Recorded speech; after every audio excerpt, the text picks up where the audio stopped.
Mac Kids Maniacs. I know it's gonna take a minute for y'all to get up in here. I know y'all surprised that we on late night like this. But me and my partner, the big homie, just wanted to come in here and kick it with y'all. And if y'all got some answers for him, he's willing to answer. It would be appreciated if y'all show a little support to the homie since y'all want him to have his own channel. And since y'all want him to have Wi-Fi and give y'all some good history. Cutes, what up? What up, maniacs? What up, Big Kev? Everything's going good. I'm doing pretty good. That's good, man. I'm sure Crystal Brain will be up in here in a minute. Yeah, Our Crystal's great a moderator. Our great moderator. But yeah, Crystal.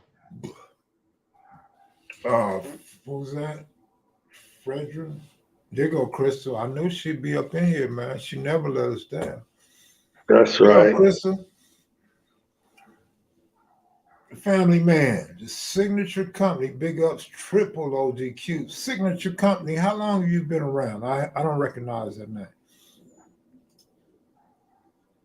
Plug Low, what up?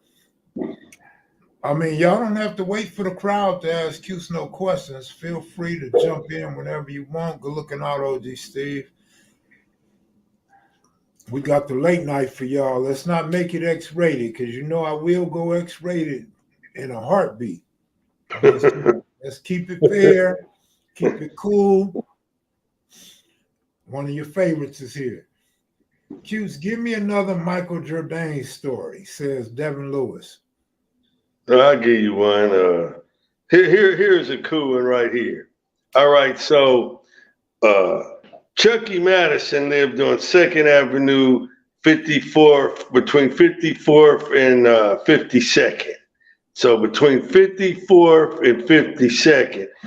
So on there used to be a fish market called Four Seasons, and it used to be on the corner of 54th. Now in Arlington and 54th, there used to be an old barbecue place called Blooms right there. Now, this was Vanna's Boy headquarters. They would always be strolling up and down 54th, strolling down Arlington. So one night, me and Chicky, we were going to the corner, and Michael Jordan was him, Rowe, Tony Morgan. They were all coming up 54th, and they were pretty deep, and they were walking. They had on their gang attire, and they were strolling. And Mike was like in the middle of the pack, and so me and Chuck, we walking, toward them, and it was cool because Mike spotted us, and Rose spotted us, but they act like they didn't see us. And I was like, and we just kept walking by. We didn't change our course, and we didn't change our demeanor, and we just kept walking to the liquor store that was right there next to the Bloom's barbecue place. And Chucky said, "Damn, man, you see how the Vanna's boys right there?" I said, "Yeah, I saw him." Mike had seen. We caught eye contact. They kept going. We ain't tripping. They ain't tripping us. And then we went in the store, got us a little taste. We came back out, and we walked back around. We walked through the alley. This time we took the alley because there's an alley on the side of Blooms, and there's an alley that runs, straight down the back of all the houses that sits on 54th and Arlington, which is the other street in between 54th and 52nd. So we went back through the house through that alley and stuff.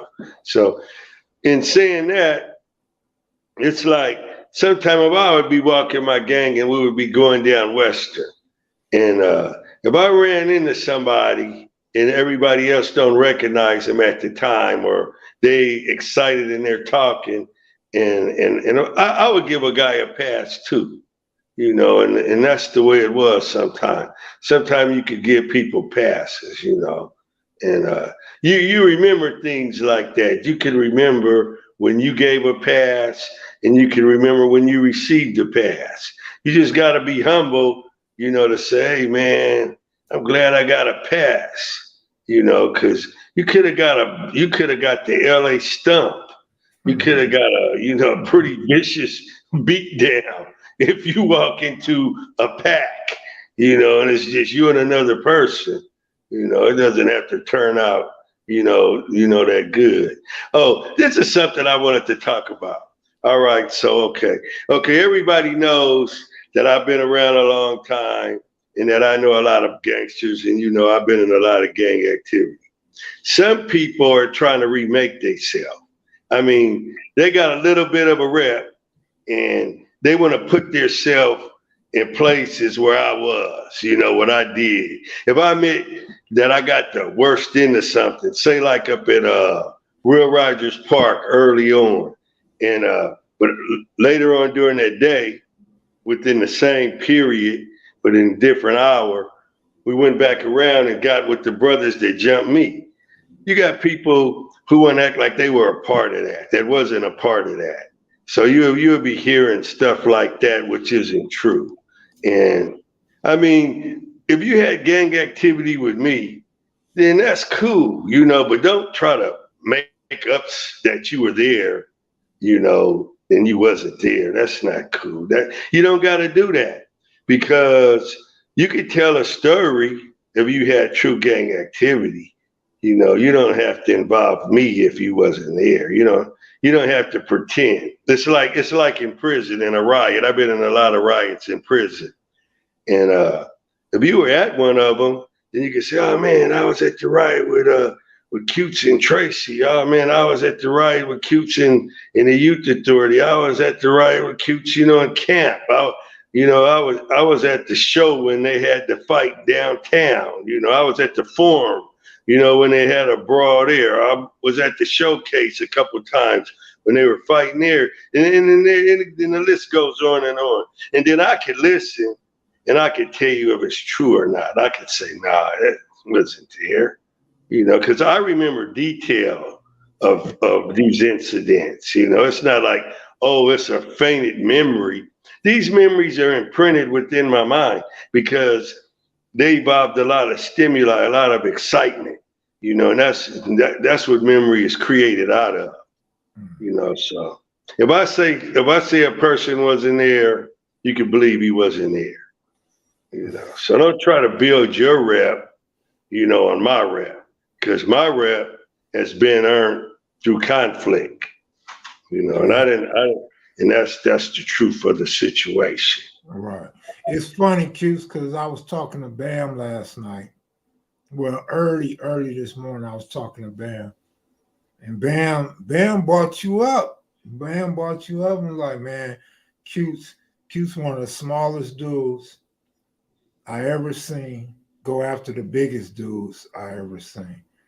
And that just came out of nowhere, and I just laughed, and it made me feel proud because I've heard so many other stories about you. But to hear Bam say it was a little different coming from you or I, sort of speak. Yeah. And then But you even got to speak on yourself in a way to where you're trying to be like all that or all this. I was raised by some good dudes. I was raised by Big Mouse, Stanley Tookie Williams, man, a host of other good brothers within my immediate environment. Iron sharpens iron. And I learned to stand up for my family, stand up for myself, stand up for my gang, and stand up for what's right. As you grow older, you stand up for what is right. You think things are right when you're younger, but as you mature, you really learn what is right and what is wrong. well, when you mature, I believe you become more humble, and if you're comfortable in your own skin, you don't have to tell the war stories that offend somebody else, or Exactly. when a rival or opponent took an L. Keep it fair. You could tell stories and your reputation, and just keep it fair. You don't have to up yourself to down somebody else. It don't make sense. Don't make no sense. But something I want to say, Mac is and Maniacs, to the two brothers that asked me who would win between Michigan and Ohio State, I was wrong. I said Ohio State both times, and Ohio State was winning 10-3, and I quit watching. My brother called me from the penitentiary, and my brother said, "Man, Michigan's killing Ohio State." I said, "What?" He said, "Man, they up by like 15." I said, "For real?" He like, "Yeah." So shout out to y'all. I told him, I said, "Man, I gotta go tell them dudes that I was wrong on that game, man. I just knew Ohio State would beat Michigan, but Michigan remains undefeated, and they're gonna win the national title, it looks like to me." But other than that, what's up, Keith Kloss? What up, Keith Stone? What's up with all these Keiths up in here tonight, man? Okay, Keith Claus and Keith Stone. I send my what's ups to you two brothers. You was about to say condolences. I'm like, Yeah, what I had happened? to. That's why you think before you speak, and then you can get the right word out. But today, Herschel Walker, he literally said it was either today or yesterday. He was standing between Lindsey Graham and some other maggot, and he said this erection instead of this election. And they clowning him on the bullpen. And then they kept replaying it back and forth. How do you confuse election with erection? So we know where his mind is at when he's, standing between two maggots. So that Keith shit was Stone, funny Keith Stone said back at you. for I sure. don't hate all Michigan teams, homie. Michigan sports. I mean, Michigan State is in Michigan, right? And Michigan basketball team is pretty good from the Fab Five. I've been watching Michigan play ball ever since. Usually got a good basketball program over there, man. So, Did Magic Johnson come from Michigan? yes, sir. Michigan State, Detroit. Wow, that's cool. But I don't know. People misuse the word hate. You guys tend, and I don't mean to lump you guys in one category, but people tend to come on this channel and say I hate everything, and I don't really hate a whole lot. I'll let you Hmm. know when I hate something. Yeah, that's a word I don't really use. I Well, ask call him, do people they? haters, but you don't Yeah. hear me say I hate a whole lot of stuff because I don't. Do you think Jerry Jones hates black people? I don't think he hates us, but I think, man, I said this remember when COVID first came? I was Yeah, saying Jerry Jones was racist then because he believes in that whole go out there and play, shut your mouth and go play. I'm not with that, homie. I'm not with that. Black yeah, people can do more than just play sports, sing, and dance. for sure. They need to voice their opinions. If we really want to know a player, we need to hear some of his views and some of his likes and dislikes. Yeah. I think Jerry Jones is a racist, a He staunch is. racist. But they show that picture of him standing up there. What is that? Was that in Arkansas. Arkansas, Little Rock, or wherever that was at? And Yeah. he was like the wall of hatred that was preventing them youngsters from walking, across that boundary, to Yeah. get to where they wanted to go. They didn't need that harassment, whether it was early in the morning or late in the evening. But he chose, I don't care if he was 10 years old. He wasn't there because he was curious. He was there because he was part of that supremacist, racist wall. And then you could hear people trying to talk it back. Oh, he was just a curious kid. He wanted to see what was going on. Well, if he wanted to see what was going on, he should have got on the other side of the wall, and then there wouldn't have been no wall. He should have stood on the side of the wall that our sisters and brothers were standing on. He should have went on that wall, since we have two walls erected there. He was on the opposition wall. He was on the wall that was blocking their way, and Man, that's not a cool look. that's hilarious, but that's a good point of view right there, man. Yeah, a But little I don't kid. know. Times change. Sometimes Yeah, people do, sometimes they don't. But I yeah. think, I've said this many times before. It's been a long time since I said it. But when you start dealing with older whites that's way up there in age, man, they Mhm. grew up with that racism in them, in their household. And But uh, but if a person said if a person changes from what he once believed when he was a kid, and it's like on record what he did when he was a kid. When he becomes an adult later on, first thing he needs to do is admit that he did this when he was a kid. And when I was a kid, I was full of hate, I was full of racism. But now I'm an adult, and I've been, learning to work that out of my system. So that picture is at a time when I was full of that type of hatred. Now we would come on and say something just as normal as that, then I would say, okay, that's cool. But just to say the excuse that other people have been saying, he was young, he was curious, I'm not going to buy that. I'm not well, stupid. well, I'm definitely not apologetic for him, and I'm not even defending him. I'm saying those old white people are racist. Yeah. That's what I'm That's saying oh, because that's the that's what only. I'm hearing. Oh, I'm hearing you say that. I'm not Yeah, saying that you're right, being apologetic right, for white. right, I wasn't right. saying that. Yeah, Come on. that dude. I mean, he employs some black people. He gets some black players rich, but that's for his personal gain, so he can make more money and Yeah.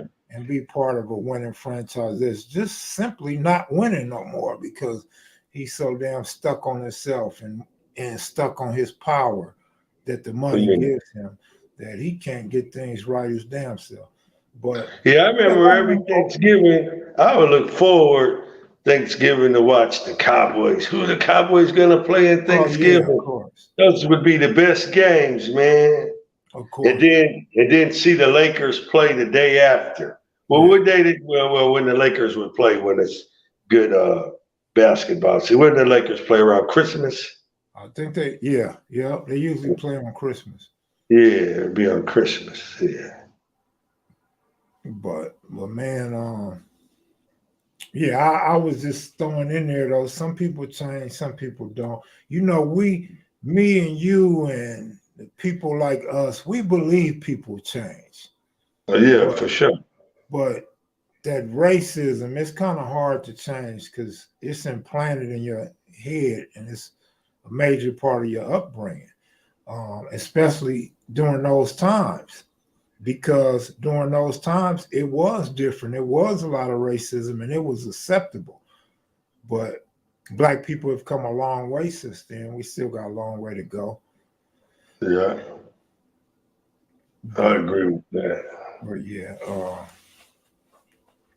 the comments is going up. Emmett Smith was overhyped running back. Jerry Jones should have to give up 10 million to black grassroots.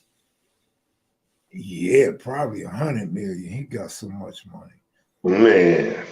But yeah, man, I'm glad you brought that up, even though that's not a topic I was looking forward to. Yeah, well, you said random. You said random. So No, when you no, said, no, no. I uh, know, Q's. I know. uh, I know. I'm just saying I wasn't looking forward to it, but you're absolutely spot on. And I'll say it again. I'm glad you brought it up. thank you, Kev. Yeah, Uh, because we in today's society, we seem like we run away from the talk when it comes to racism. And yeah, like it's so uncomfortable. yeah, it's uncomfortable for a lot of people. It's like an omen. Let's see what Keystone said. Some people change and some don't. You can tell the difference. Exactly. Exactly. Exactly. That's real. Yeah. Jerry Like, Jones, in the gang, oh, go ahead, Kev. What were you saying? this guy, Montel, he looks like Montel Williams. Jay Jones grew up when racism was normalized in society. Yeah, just because it was normal didn't mean it didn't hurt the opposition. That Okay, was, this guy says, I hate when you talk about hate, Kev. That's cool, homie. That's cool, man. You want to yeah, talk that's about good. love? Want to talk about love? Want to talk Yeah. about handing out hugs and shit? Hmm. Uh, what about stupid A. Smith condoning the picture and taking up for man? Well, Stephen A. Smith been a coon. I mean, come on now. Just because it's normal doesn't make it right. That's right. I knew somebody was gonna come with that one. Right on, brother. I appreciate that feedback right there. Oh man, of course. You know, they was big on this what, 5, 6 years ago? No, yeah, about 6 years ago, before Trump became president. They were big on racism is over. There's no more racism. Boy, they try to pull the wool over everybody's eyes. What's up, OG Bam? OG Cutes? What's up, big homie? What up, All right, Bam? homie. Hey man, this was a crazy week, Cutes. I'm glad you haven't been watching YouTube like that. Yeah. Hey, everybody been beefing with everybody, man. No holds barred, man. They've been going in. Some hurtful things have been stated, and the comments that people are sending me are so ridiculous. But it's kind Yeah. of funny though. That's why I'm smiling. Some of that shit's funny. Hey, Sometimes she I told boils Bam, over. I told Bam, man, Bam, after watching Bam, a couple videos on Bam's channel, Bam should call his channel Too Real for TV. Hmm. Because Bam come with some serious topics. I think Bam need to not be so serious, but Bam tells the real, and that's what makes him so different. He just speaks the real, man. He don't care about feelings. He just tell you how it is, man. That's how Bam was in the joint, man. You know, Sherwood's a plain spoken brother, man. What is my little dog barking at? I got my truck parked right there. When puppies bark, you gotta look. Let me see. That's why I love Bam's channel. Okay, we got a Bam channel lover in the house. Jay Ship, yeah, man. I was actually, I don't know why I was surprised, but I was surprised that Bam speaks some good stuff, man. I don't know why I was surprised. Bam been on this channel and I done seen him on other channels, but Get here, dude. Bam really kept my attention. He And did. yeah, and I felt like everything he was saying was truthful. It was nothing I could debate or say wasn't real. And he kept it within political lines to where he wasn't crossing no lines with the stuff he was saying. And a lot of people Yeah. can't do that on YouTube. They don't know how. They haven't practiced it. So of course they didn't do it in real life. You know, Yeah. Every, everybody can be politicking at the table together, man. So yeah, shout out to Yeah. Bam. I'm gonna get off Bam's bandwagon, man. I can't keep pumping Bam up every night, man. I just had to do that though because I was really impressed. Yeah. That's good. I appreciate that Bam got a channel. You know, he works hard too, and he works. He ain't lazy. He ain't no lazy dude. You know, and I like a brother like that. You know, he came up hard. He ain't lazy. He'll paint. He'll do the hard stuff. You know, and he ain't scary. In the joint when we were in Tracy, he wasn't scary. When we was in Folsom, he wasn't scary. He would, and we didn't, and we never had the number. We never had the number. Yeah, man. Everybody in the comment section is agreeing, but that's good, man. You know, I think it's nothing wrong with men giving other men props when they find uh, somebody's channel to be good or a topic to be good. You know, and that's what I've been speaking on lately. Like, man, why we gotta get away from hating on each other so much, man. I mean, you're gonna have an enemy here or there, but let's not make a bunch of enemies. And let's not do all this in front of the Get world. in. You know what I'm saying? Get in there. You stop. Get in there. Your dog get mad at you, cutes. Yeah, Bellenwas are crazy. You're not giving them enough attention, man. No, they bite. Melonwas just do that. They dingy. There's a dinginess in them. They said Hey, that when I read about Bam said you and him got to do something on Kev Mac, man, together. it. Well, shit, tell them to call in and we could do something there. Bam at work right now. Yeah, tell them to call his bad buddy in. Man, JC, Mumpy didn't say that. Sherwood remember one of my crazy ass routines when I used to take like 400 and I would put it on my back and I would walk it around in Tracy. And I would take it up the steps by the pool and come back down, walk all the way back with it and rack it. He remember that route, and I was a kid. I'm trying to think who I got that from. George, an old brother named George that used to be up at Sidnella Park, and he would bring this like 52 pickup, and he would have number quarters in there, bars, and benches, and we would unload it, and we would make a weight pile in the picnic area of Sidnella Park. I remember that old George would do that. He was one of Munson's buddies.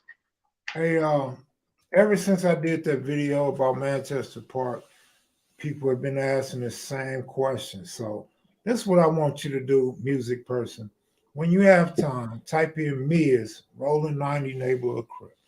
Check out Mia's interviews. It'll answer all your questions about 9-0s and their transformation to Neighborhood Crip and dropping Hoover and all that stuff.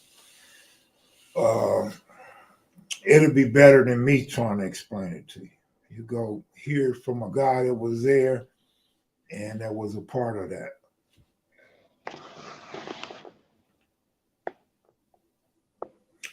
Like, share, and subscribe to KMV. Man, I'm impressed at how our numbers are going up. Apparently, everybody else's numbers are going up as well.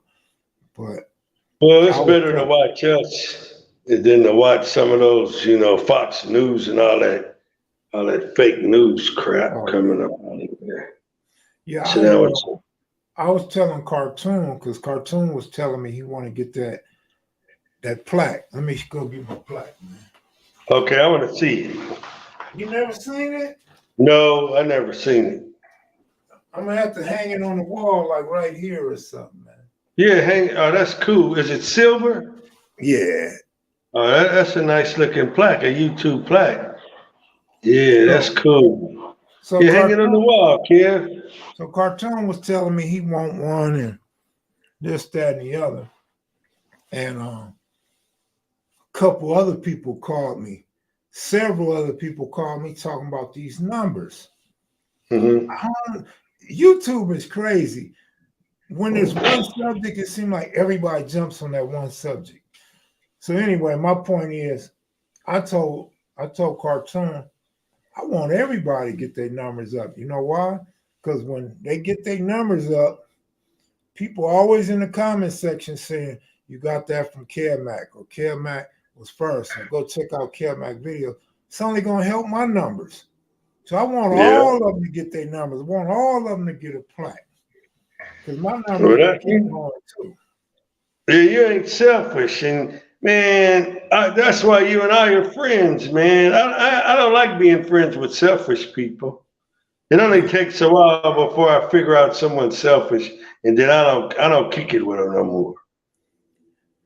Yeah. I'll be like, man, I don't like. Okay, in the gangbanging world, this is how friendships are. Okay, if something happens to your family, I should be just as interested as you. If something happens in my family, you should be just as interested as me. Right. If you get in conflict with someone over here because of this personal stuff, and I get involved, and if I get in conflict over there, you should be just as interested in me. And then what you find out is that sometimes only you're interested in when something happens to you. Yeah. But here you are giving your abilities over here because you classify this guy as your homeboy, but yet when you get in trouble, he don't want to come, with the energy. That's what I used to like about Pookie. He would always have that energy to come, when something would happen, to him or my way or any other way, And then there was a lot of other homies like that too. Monkey Man was like that. Buddha was like that. When you can name that in your own neighborhood, I bet you.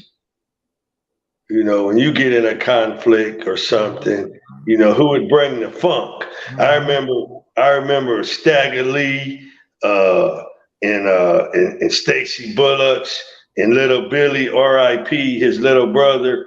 Man, they pulled up one time in front of my house with just as much as rage as I had in my conflict. You know, that's how you know who your buddies are. That's when you're supposed to be proud of your gang. Right, You right. know, you be like, that's a reason to be proud of your gang. And to All get right. your gang members. Mr. OG Cutes, how do y'all feel about us claiming Big Mr. Tookie as ours down here in Louisiana? Do you think we have that right? Respectfully asking. Oh yeah. And keep doing it. I think you have the right, being that his origin started down there with his grandmother and his mom. And hell yeah, you guys got that right. And it ain't nothing negative. It ain't in a negative way. It's in a positive way. Chick would be proud of that. That's cool. Stanley Tookie Williams was a good person, a hard worker, you know, buffed hard, fought hard, lived hard. But deep down inside, he was a funny dude, man. He liked to have fun. He liked it to play. He was just like Raymond. You know, they had a lot of similarities, you know. And that's how they Okay. were, man. Appreciate that, man. Appreciate that. Is he trying to start a gang? Who is he talking about?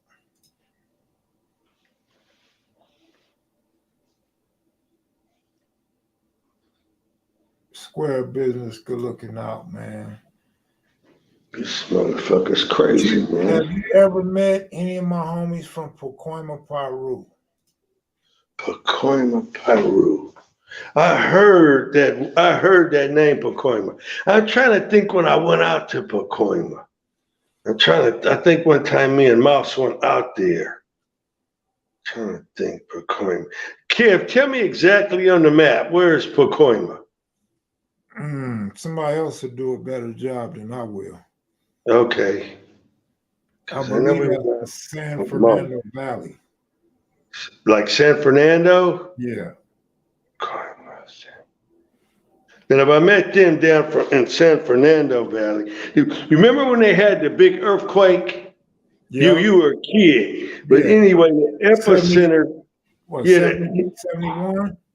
yeah, the epicenter was in San Fernando. Was in San Fernando, man. It came out of that valley. The reason I keep walking back and forth is because I let my damn dog in the house with me, and he keeps taking shit, chewing on it. So that's why, and I take it from him. I go back. But yeah, Pacoima, Somebody Peru. somebody said it's on the eastern part of San Fernando Valley. Okay, cool. Probably was in camp with some of the brothers from there. Camp Camp Glen Rocky. How old is that set? Did that set start like in the 70s? Or did it ask the brother, let us know, did it start in the 70s or did it start in the 80s? When did it start? I think it started probably late 70s. Yeah, if he's asking me that I know him, I figured it had to start right around there. Well, I knew guys out of the valley, you know, Grape Eight, a brother named Grape Eight, a brother named Yak, Big Juan. The valley had some hard dudes, man. They had Youngster, we called him Youngster, and he was a good brother too. He was out of the valley, you know, and all of these brothers out of the valley, they mainly rode with the Rips, you know, in the penitentiary, you know, and people really don't really talk about the brothers out of the valley, you know, without no mention, you know. I mean, I knew some down dudes out of the valley, you know, and they were Crips, you know, and or BGF. Babyface Loxa said about 1981 they came out. Somebody And else yeah, see, I was already, you know, serving a life sentence by then. So if I met any of those brothers, it would have been through incarceration. So if the set started, then it would take those guys to get to the pen at least 15 years. So 15 years in, I might have met one or two of them. Why you give them 15 years, Cutes? What's your philosophy behind that? Well, because of the age and gang banging, how it evolves and how you become more violent with time and your set, it inherits more enemies or within that time period enough to make you get into homicidal activity. Okay, let me say this, Cute. So, Inglewood Family and Magnificent Seven, y'all was gone in the 70s, bro. That wasn't 15 years.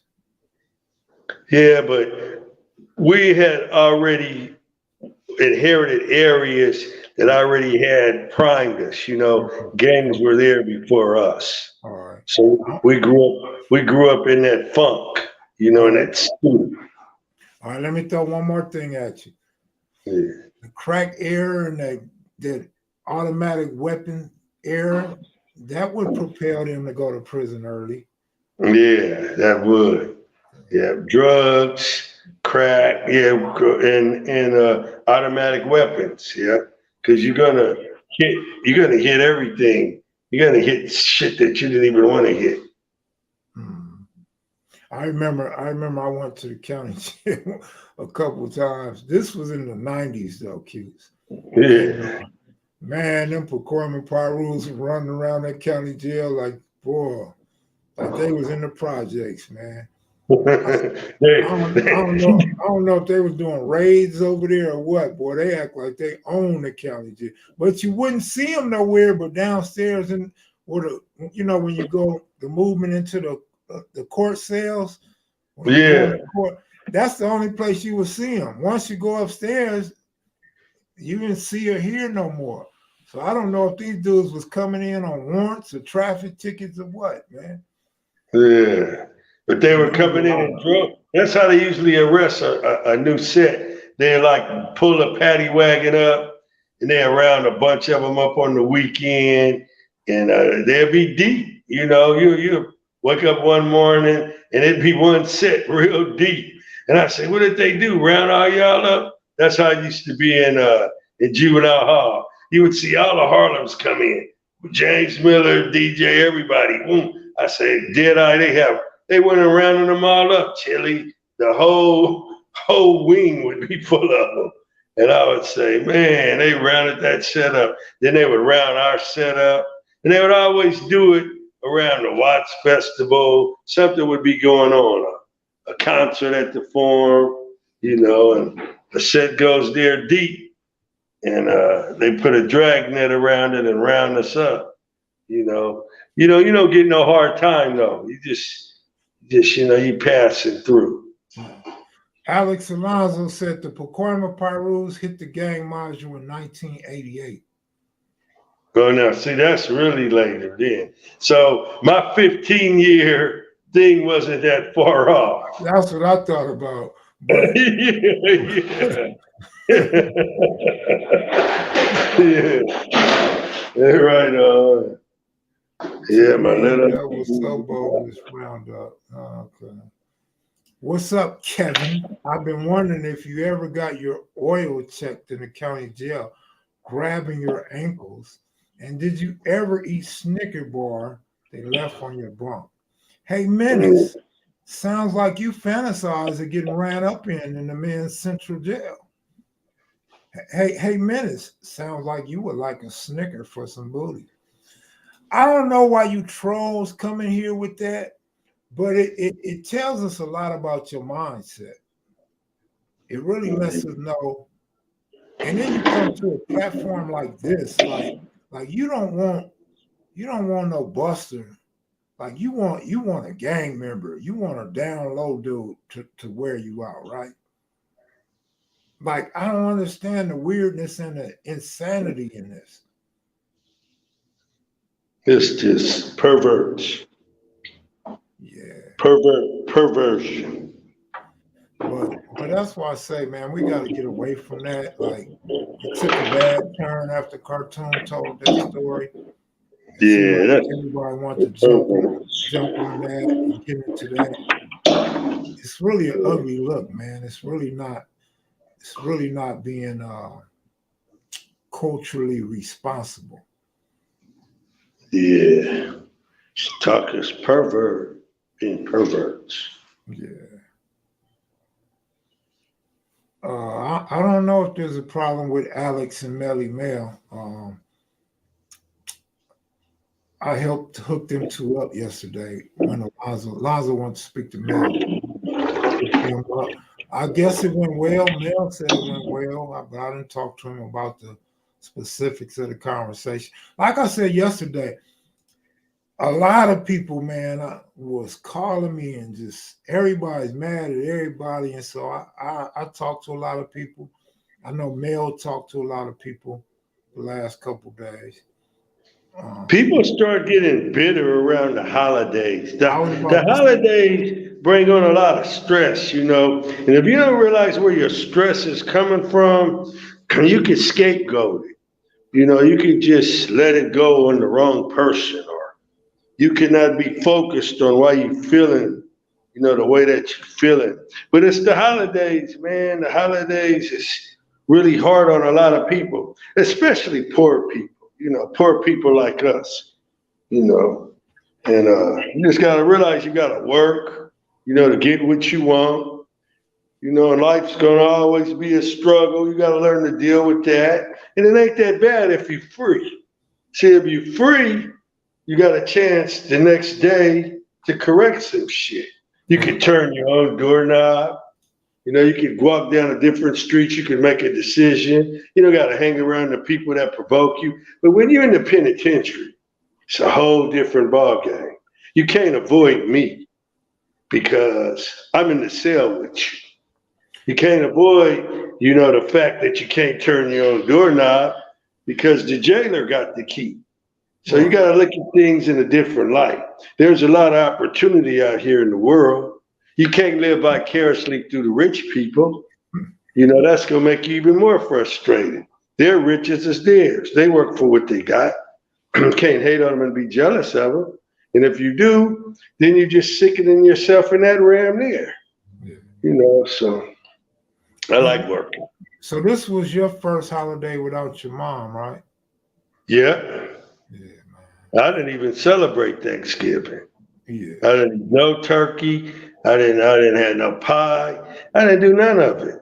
I just chilled right here at home. I didn't do none of that stuff because my mom is gone, so I don't do it no more.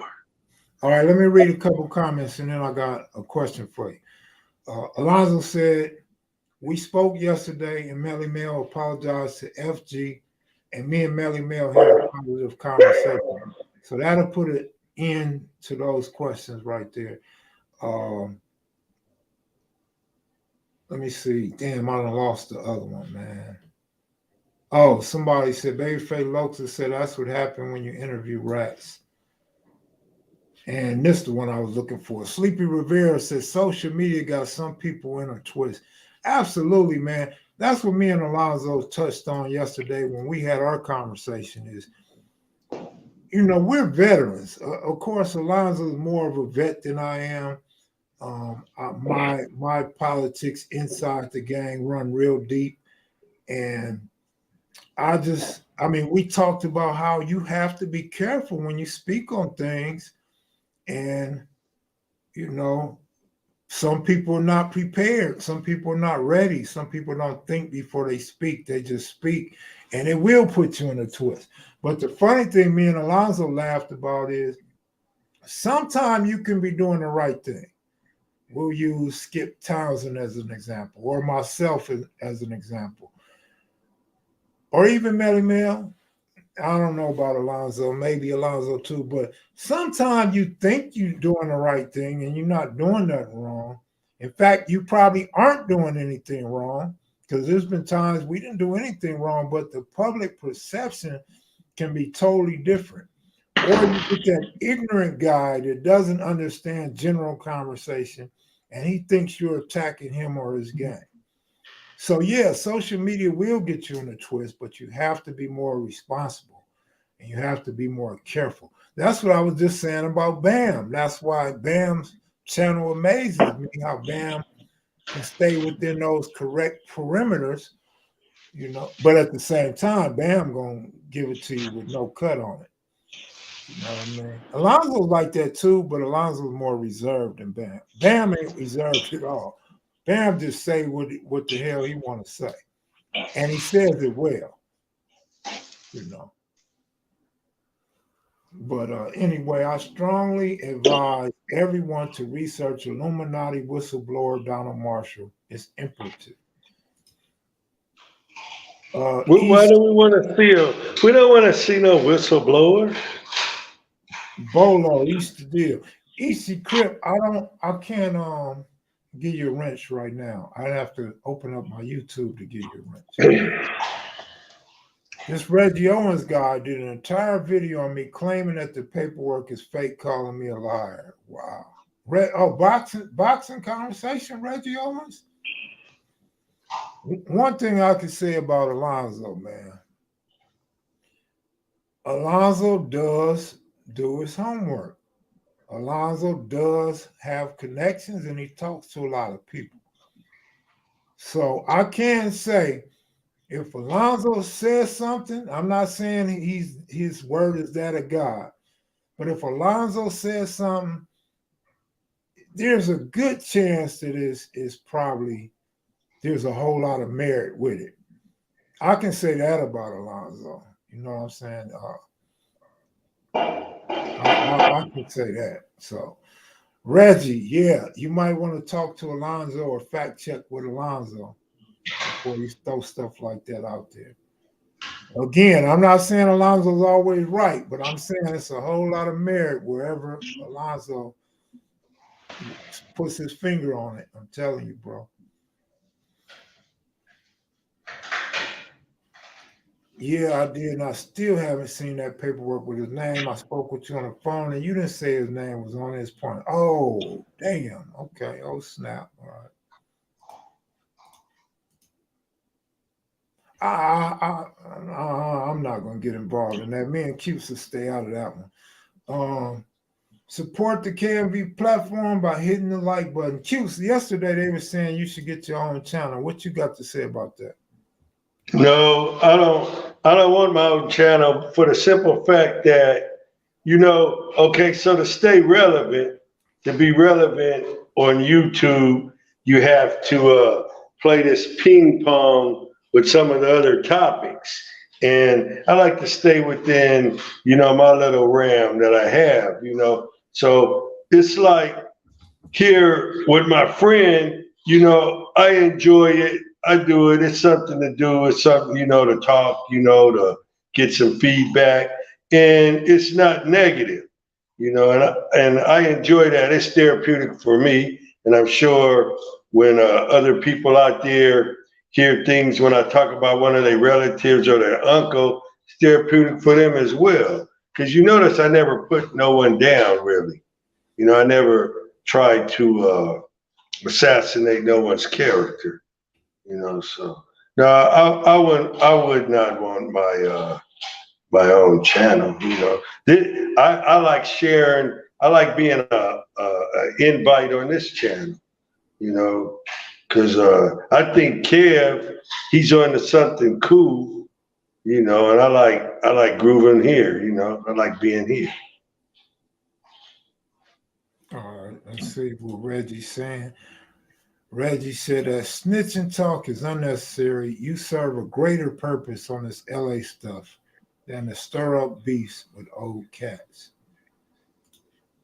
I think old cats should not start up beefs with other old cats. Like, we done made it through the hard part already. You should be, like Q said in the opening, we should be mature by now. Especially if you're in your late 50s, man. You should be mature enough to let a lot of that stuff go, move past it, and just move on. But when dealing with these YouTube gang channels, right? You always hear Q's talk about dropouts. We don't want to hear nothing a dropout had to say. These dropouts are reading paperwork. They don't have no idea or no real connections with us people, right? So when you're dealing with the streets or prison and YouTube in the same realm of society, snitching is going to come up. That's just a fact. You're going to talk about snitching because, man, it's two different lanes, man. There's people that didn't do right, and there's people that did do right. Nobody wants to be equal if they stood up and did the right thing to somebody that did the wrong thing. But as far as paperwork, I understand. I hear that. That's always a good it's always a good argument that there's no paperwork or have you seen the paperwork? But for real though, if I could just be honest with you, I'd appreciate it if y'all take that somewhere else. We don't really want to. Cuse just said he don't belittle no certain individual. He don't put nobody down. So we don't want to get involved in all that unless somebody come after us first. Am I right, Cuse? Yeah, and I want to educate some of the viewers on this, because you guys are you kind of like missing it. When someone is saying someone else is snitching, and this person has been around a long time, and these years have went by, and his name comes up, and they say the individual's a rat, the individual's this, the individual's that. Okay, so the person that's saying that, this is how it was in my game. If you came to the meeting, and this was in prison and on the street, if you came to the meeting and said, A, B, C, or D snitched on me, okay, you bring that to the meeting. Now you got to go handle that.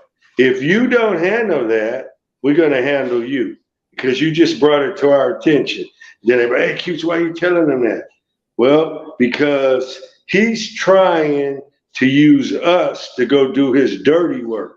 If he knows that this is true about the individual that he's talking about, and he's bringing it to our attention, I'm not going to be more motivated than he is to do what he knows he has to do. So don't ever tell me that someone's snitching and you ain't handled it. Don't try to, influence me to handle it because I have a propensity for violence. Don't try to use me. Don't, or you will get hurt. You see what I'm saying? So all of this hoopla about so-and-so's a rat, so-and-so's a rat. Okay, so who's saying it? Who's the one who put it out there? If you don't like that, then you go handle that. What are you telling me about it for? It's not any of my business. We would have a cold meeting on you, and you would be shivering in the meeting because you got to go handle it. And if you don't handle it within a reasonable amount of time, because it has went on too long. You see what I'm saying? There's some things you don't play with. There's some things you don't play with. But in YouTube, it's being played with, and people get hurt, So I don't play. I don't play like that. I know where this leads to, So if you are a manipulator and you trying to promote someone to do something that you don't want to do to someone else, then you need to be handled. And that just shuts everything down. That just stops it. Yeah. That definitely stopped the talk. How it go when we was growing up? Put up or shut up. Yeah. That just stops it. But yeah, that's another thing. That's a whole nother ball game for some people. And when you do that prison time, man, you really see how it really supposed to go. Because out here on the streets, not just YouTube, but out here on the streets, it's so much wiggle room to wiggle your way out of situations. But up in there, like you said, you got a certain amount of time to handle your business or you going to get handled. Yeah, and it's only right because here you are being critical of someone else's behavior that's intolerable for a community who exists on being super thugs. Yeah, but I don't know. I don't know too many people questioning FG because everybody that I know that did time with FG, they say FG is solid, and he ain't no person like that to just be putting out false information. But again, man, what's up with you though, man? You ain't watching no football today? Who me? Yeah, you. Man, I'm gonna be honest with the fans, man. I haven't watched any sports. I've been watching old fights. Okay, I watched the old boxing match on YouTube, and if I tell you who was boxing, you guys are gonna say, "Damn, who is he talking about?" Well, the Brown Bomber Joe Louis Mm. and Max Spelling. I watched that fight, and I didn't know that Joe Louis, when he was a youngster, knocked out Max Spelling. The bear. I didn't know that he whooped the bear. They made that movie. They made that movie, about the bear. They made that movie with that actor. He's a good actor. He's I can't think of his name, man. And this dude, he played in the Gladiator. He was the guy that was the Gladiator, that movie star. And he did one about a boxer, and the boxer, he got in the ring and Max Spelling got in the ring and he killed someone. So Howard, the guy who used to be on, the show that would come on, Andy Griffith show, and Ron Howard, he became a great producer. So he produced the movie. And so what happened is, uh, Max the Bear, his son, his real life son, was the guy on Jeffro. Jeffro the original, the Clampetts, the Beverly Hillbillies. So here, what we had is that Ron Howard made the movie. So for the effect, he made Max the Bear look like a psychopath, but because in the ring he killed a man. He hit him so hard he killed him. So everybody feared boxing him, but he didn't tell the whole story. The bear took care of the guy's family, that he killed, because the guy had a family. So once I heard the truth about the bear, then I started liking him. I said, "Oh, that's a cool dude, man. He didn't mean to kill a guy in the ring, and he took care of the guy's family. That let me know he had remorse. There's different ways to show remorse when you got a victim, like that. When you take a human life, there's different ways. You can make an amends. It's sometimes it's hard to make the amends to the direct family of the people or the person that you hurt or the person that I hurt. But the amazing thing is that Max, the bear, he was able to make a direct amends to that family, And but in the movie, you didn't like him. The way Ron Howard had put him he wasn't the star of the movie. He was the villain. You got to have a villain. Then you got to have a hero. In society, they have painted us as the villain, the Bloods, the Crips, the Mexican Mafia, the 13. We are the villains, So how do you treat a villain in society? You lock them up, throw away the key, shoot them in the street. No one marches for the villain, So they always paint us with the brush as the villain. And just as wrong as Ron Howard was for painting the bear, the villain, so is society for making all of us villains. The Bloods, the Crips, and all the other inner city gang. Because we're not the villain, you know. Man, Q's for Kevmac was the Magnificent Seven of Really. Yeah. Really? Now remember what you told me a year ago, Okay. Keats. Okay. You don't know how new this person is to the channel. Okay. Oh yeah, we were West Side Crips and we gang bang. Man, that's hilarious. No Yeah. disrespect, Cincinnati's on, but yeah, West Side Crips, Magnificent Seven. Yeah. I mean, everybody know Cutes is a Crip, so and he's from Magnificent Seven. That's why you asked the question. So yeah. Um, by the way, Q's Cash App is right there if you want to send a brother a few bucks or something.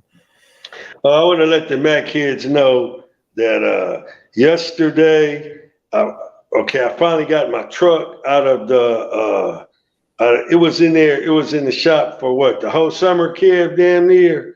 So I've been riding the motorcycle every day, man, in the rain, on the freeway. You know something, man? I realized something, man. I'm not no, biker tramp, man. I don't enjoy riding in the rain. I don't enjoy riding off season. I like to pull my bike out and ride it in the summer, because I live in San Diego and it's hot and it's beautiful, and I could go down the coast or I could come up to LA. But the whole thing I know, man, it's not comfortable riding a motorcycle early in the morning or in the morning when it's dark outside and your hands are frozen and you cold and you're on the bike. Man, that's crazy, man. So I experienced this before, because when I first got out the joint, the first means of transportation I got was an electric glide Harley Davidson. So I've been on bikes a long time. And I have had a bike and I didn't have no other transportation but the bike. But since then, I didn't have cars, I didn't have trucks, and I don't want to just have a bike. I don't want to just ride a motorcycle every day. So I'm glad I was able to work hard.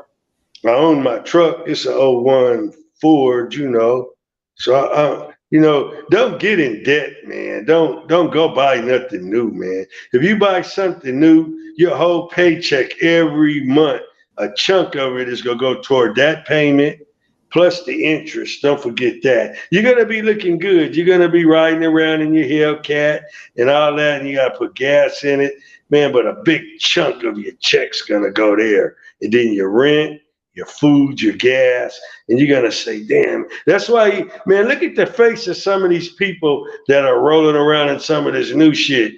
Even the women, they mean mugging. I'm like, damn, that brother was frowning up when I rode by her. But when I ride in my truck, I'm happy. I don't got a monthly payment. If it's running good, I'm feeling good. The only thing I gotta pay a monthly payment on is my motorcycle. And that makes you smile no matter what, because you're out there on two wheels. But don't get yourself in debt, man, to try to keep up, with the Joneses and shit. You're gonna be caught up in some kind of fraud, trying to do something, and find yourself locked up over it.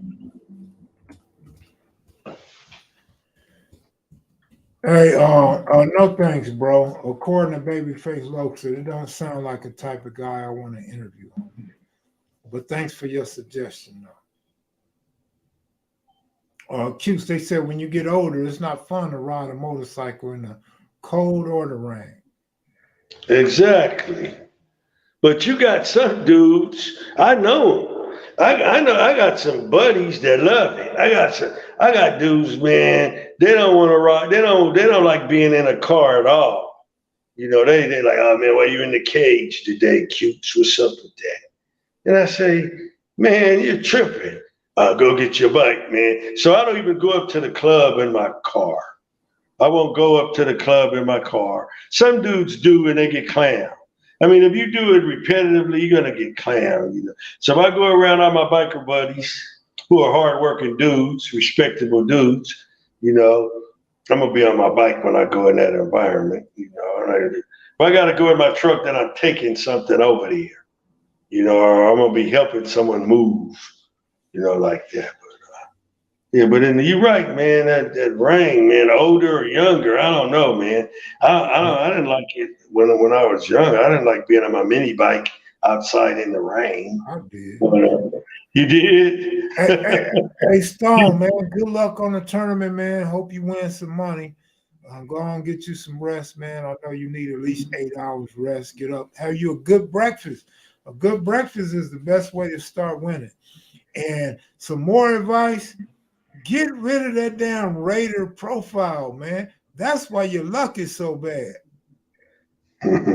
It Get looks that kind of Raider up hard. out of you for a little while, man. Give the Raiders a break until next season, homie.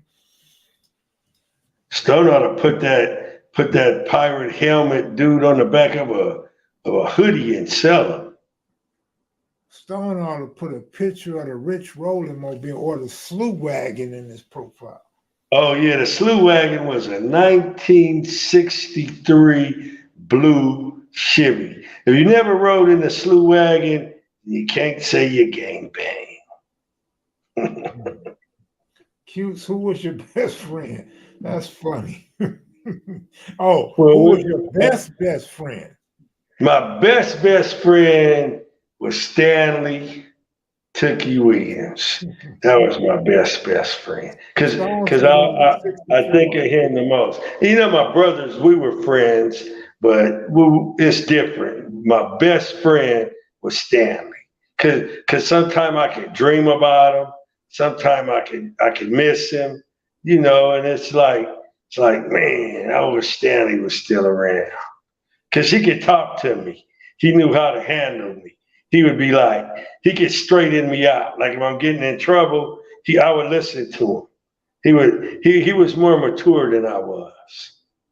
It's like having two big brothers. It was like having two big brothers, a farmer, the uncle. So I had a lot of older dudes that would talk to me. I just didn't want to listen at that time. Now I wish I would have listened to some of them back then. I wish I would have listened harder. But they were messing up. So I figured, man, I ain't gonna listen to y'all because y'all messing up too. That's my kid mind kicking in, you know. I'm like, it's like your mother or somebody, they smoking weed, which my mother never did. But and they tell you don't get high. You know, you can't tell somebody something to do if you ain't doing it yourself. But I guess there are some people who would listen even then. I guess some people would value it no matter if the person couldn't, you know, accomplish it themselves. They want the best for you, you know. So maybe you should just take heed to the messenger and abide by, you know, the advice. But it's hard, man, you know. But yeah, my best friend of all time was Big Stanley Tookie. My Damu homie from Athens that was on America's Most Wanted. I don't think he's from Louisiana. I believe he's born and raised in LA. He was just hustling and getting money out of state, several different states. All right. So I was in camp with a lot of dudes from Garden Block Crip. Cutes, you ever run across any Garden Block Crips from Sacramento? From Sacktown, I think I had. I think I read. I had some brothers. I had some friends out of Sacramento. Hmm. I had some blood friends out of Sac and some Crip friends out of Sac. They all And say this good luck, was Keystone. Good luck, man. Win you some this. money, man.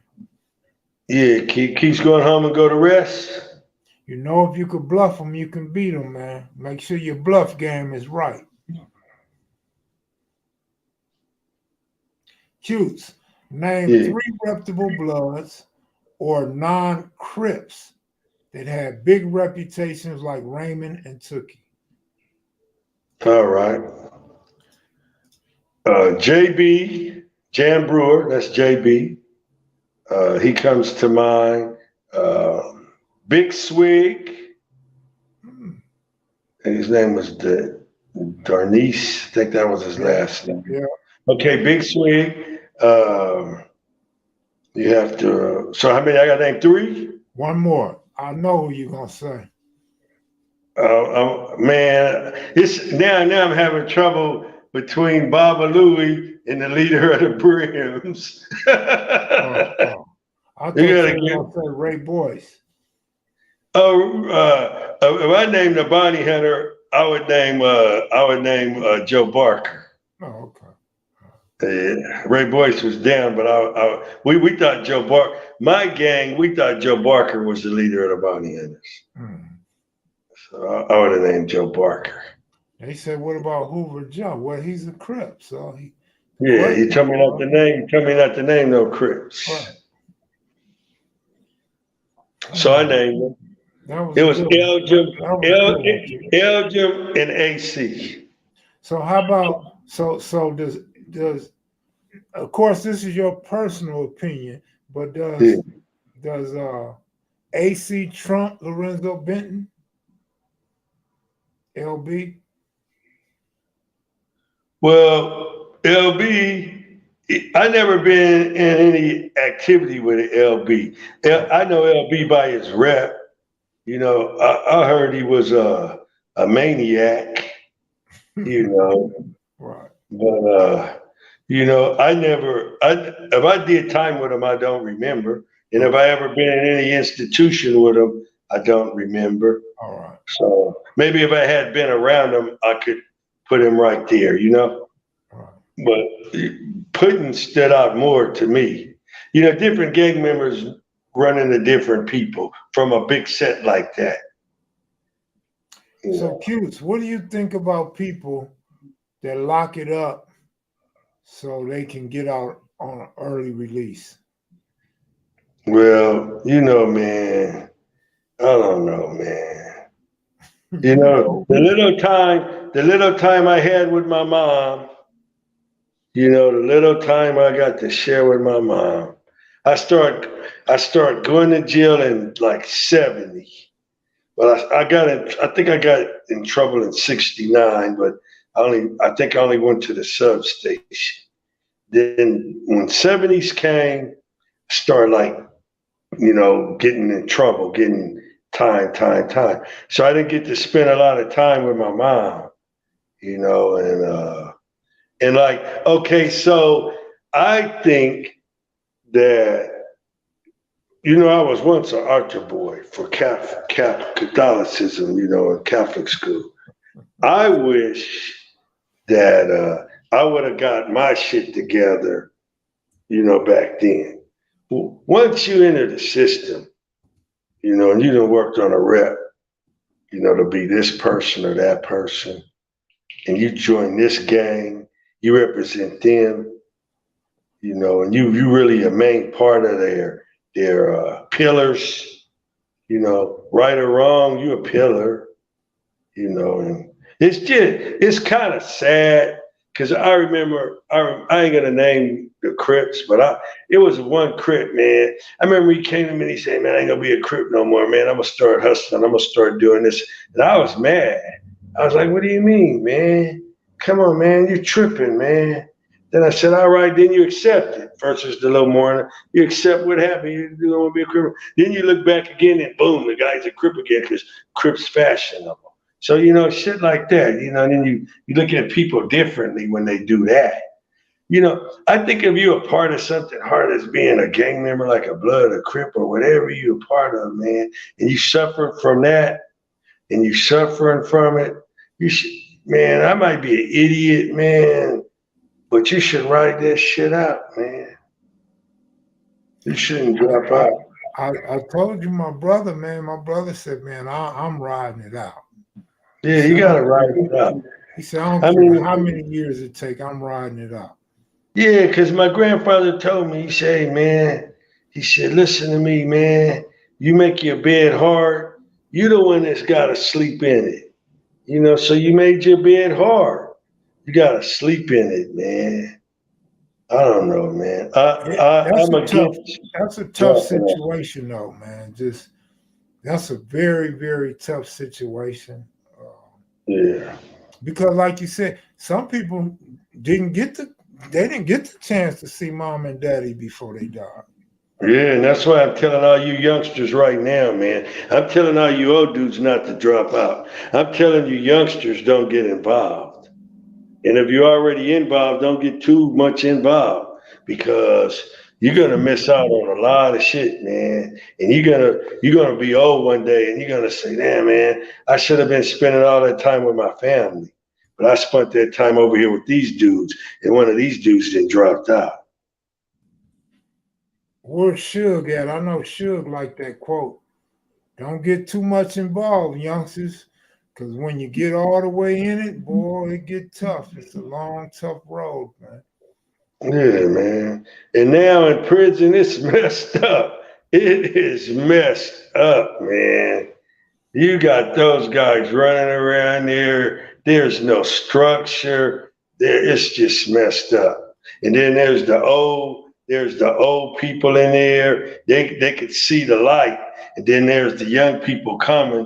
They're not seeing the light. And then the older dudes are trying to tell them, but they don't want to listen because they're not gonna listen. So because they learned the hard way, because they never listen. That's why they there, because they don't listen. So then people just give up. They just wash their hands. They say, "I'm gonna do my own time."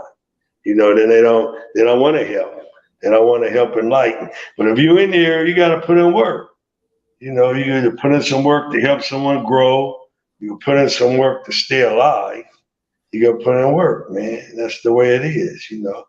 But I'm against dropping out, man. No matter what, at all costs. I'm against it. I don't like it. I don't think it's cool. And it just makes me think, of weird shit, man. How could you be scared of another human being? How could you be so afraid of something that that you would roll it up, man? Why? Who's the baddest motherfucker in the world? You. Nobody's better than you. Man, I can't see it. I can't see it in my mind. It's insane to do it. I would see these dudes rolling it up. I'd be like, man, I'm not rolling it up. I'm gonna fight. See, this is what stops us from talking and answering questions. I didn't say shit about X-rated. I was not insinuating anything about X-rated. I was not using X-rated as an example. Somebody asked a question, and so I asked the question to Cutes. All right? So don't start twisting up my questions and putting names. I never said a name. I never said a specific individual. Don't start putting shit in my mouth. That's how you fuck shit up and keep the drama going. We don't fuck with people that like to go around creating drama. You can say it all you want. I don't care if you guys say the shit. I didn't say the shit. Don't put that in my mouth. I appreciate it if you respect that. Oh boy. Yeah, they stay doing me like that. Fitzgerald said, Cutes, did you have any run-ins with T. Rogers back in the day? Yeah, yeah, yeah. We had runners with T. Rogers, all of their gang. We would go over there on Nicolette. We would go up in the jungle, go down the alleys, gang bang with them up at the, little clubs across the street. What Page Four? The little club that used to be the Blueberry Hill. And we fight in the parking lots over there and good gang banging. Fight over at the Baldwin Theater. Good gang banging with them. T. Rogers was a good dude. He was a gang banger, and he's missed. And hope his family, uh, is getting through it. His kids, he's a likable person, and he was a survivor. He didn't die from the bullet. He died from health problems. And he didn't die. He didn't do a lot of time in jail either. Shaniqua, what up? Shaniqua in the building. Ain't no pimping my DNA, girl. Cut it out now. They said OG know everybody. That's how you know he don't be lying. That's right. Yeah. Babyface Loxa know a lot of people too. He know a lot of politics. Like Babyface, are you really from Watts? Because you know everything about Texas and Sacramento and Compton and LA. Well, you must get around. You even know your Bakersfield and your Fresno politics. Easty say he went to Washington High with BL. He went Kevin to, Cute, huh? yeah. Kevin Cutes. Free the what? The yells. Oh, R. Kelly fan. Hey, ask the brother said he went to Washington with who? Oh, he's talking about BL, a younger dude, a well-known Grape Street. Watch Baby Love. Oh, okay. Any China dog stories, OG Cutes? Oh yeah, China Doll. Okay, so me, Big Joe Ransom, Michael Steele from I don't say Michael Steele was Michael Steele was not from 107. Michael Steele was from he was from UG. Yeah, Michael Steele was from okay. So Michael Steele from UG. That was Monkey Man's gang. So and Joe Ransom, he was a West Side, but then I don't know if Joe ever turned Hoover. I know his brothers did. Devil and his other brother, they turned Hoover. But Joe created a gang called Five Something. I remember he had created the gang. So Joe, they were standing up one night. They tried to jack this dude, and the dude grabbed a gun and shot the other brother, who was my friend, and killed him. And they gave Joe the murder. And so Joe came to YA, Michael Steele came to YA. So we in YA, I get to YA, Mac Thomas is there, we all there. And then I meet China Doll. So how I meet China Doll, he's on S&T, I'm on YNZ. So I meet China. I didn't know China Doll was a blood when I meet him. I just because he looked like we dress similarly, So and then China Doll tells me that he's a blood. He said, "Nah, man, I'm a Pyru like that." And I said, "Oh, okay."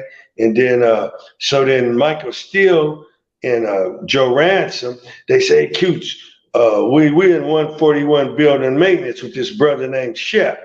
So Shep, he was the janitor, 141. So we cleaned the visiting room. That's our job. We clean the visiting room on the day of the visits, which is the coolest job you could have in YTS. So they were there before me. So they say, "Man, we'll get Keach in here with us." So they say, "Okay, come on, we'll get him in here with us." So boom, they put me up in there. So this nice lady comes in there one day. And I'm in the man, I'm real respectful to older people. That's just the way my mama raised me. So I'm mopping the visiting room, making it real clean for our visitors and everything. So the lady comes and she has a lot of stuff. And I says, "Hey ma'am, how you doing?" She says, "Oh, I'm fine. I'm tired. I done brought some stuff up here for my baby." And I said, "Oh, okay." So I said, "You know what? You're gonna need 2 tables." So I said, "I'm gonna make you 2 tables." So I'm in the visiting room. So you could either be in the visiting room or you could be out on the yard of the visiting room. Tracy's visiting room had a yard patio in the visiting room. So I said, "I'll push you banquet tables. I'll make you a banquet." So I pushed the tables together. I told my boss I'm making her a banquet because she got a lot of stuff. So he said, "Hey, you don't got to tell me. Just you out here. You can do whatever you want." And so I pushed the tables together. I got her chairs and everything. So she would come like every other week or every week, and I would hook her up, and she would give me food. And but I would leave, and then that was China Doll's mama. So China would come out there, and then I had already met his mama, and his mama could cook, dog. You could bring homemade cooking, from the street to feed your kid. So China Doll got raised. He was like me. He didn't have to be a fuck up. He had a good family too. We chose our walk. Now, but looking back on our walk, We could say that. And I bet he wished he would have spent more time with his mom too. I bet Hey, he had the same sentiments, that I have. yeah, yeah, shit, we all did. Yeah. Babyface Loxa wants to know if you live in West Coast 30 hood. Well, oh, you talking about San Diego? Yeah. I know the West Coast 30s. I know basically all the gangs down here in San Diego. They're getting along, they have their good and bad days, but for the most part, man, they work it. The brothers got, it was an old song, the brothers got to work it out, man. Brothers got to work it out. In the early days, how were the boundaries established between different gangs? Well, the boundaries were established because if a gang, say in my neighborhood, let's use it for the example. So you have borders, gangs that were there before you. So they established a border or Normandy. So when you crossed the Normandy, you're in the 60s, you crossed Normandy. At this particular time, there was brims when you crossed in Normandy. If you came back west, if you crossed the Normandy east, you was in the Brim neighborhood. If you crossed the Normandy 68, 67, 69, 65th, 64th, all the way back to Gage and even up, if you crossed Normandy, you would be going east. You would basically incur brims. To Dane Cole and them, see, through our conflicts, we would get closed and they would get closed. So it's war taking place because your territory is infringing on someone else's border. So that's why we gang banged so hard.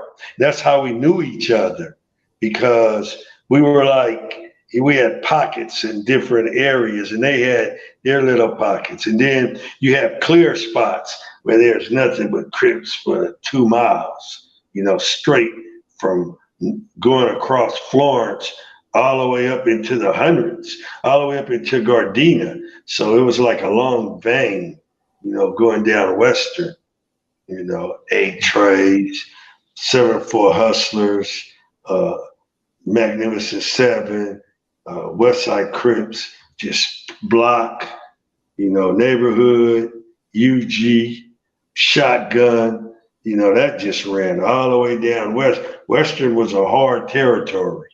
And then when you get to Crenshaw, you got the mafia, you got the family, you got the more 60s. So that's why their gangbanging's real hard, because those are pockets right up in there. So it's established through fighting.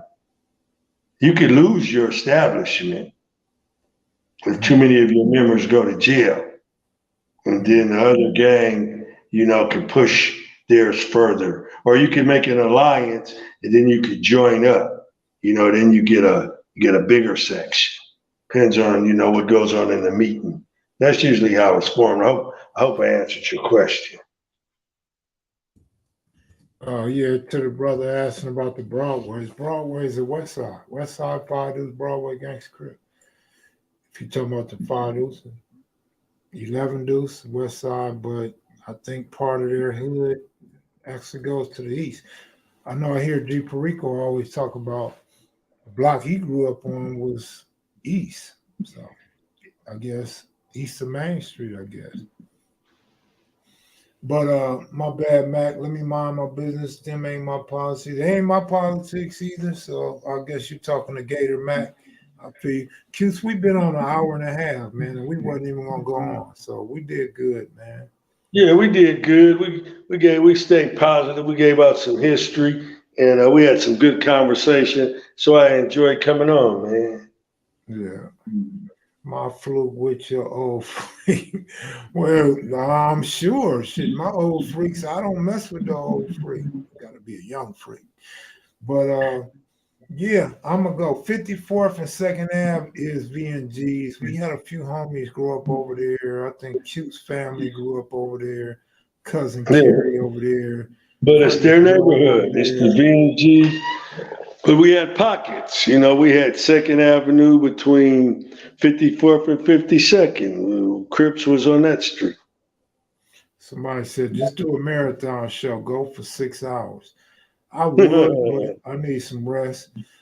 During Christmas holidays, I'll do 6 hours for you.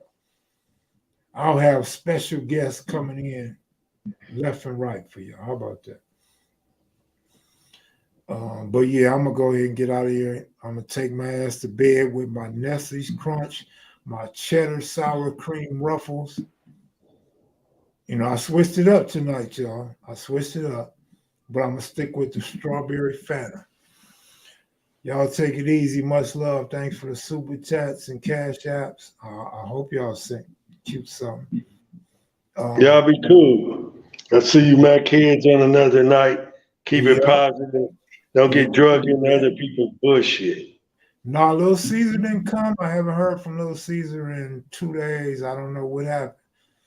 I'm the crumb man, Shanika, without question. I told you, if you want to come get in my bed early in the morning, you better be expecting crumbs in your ass. I'm out of here.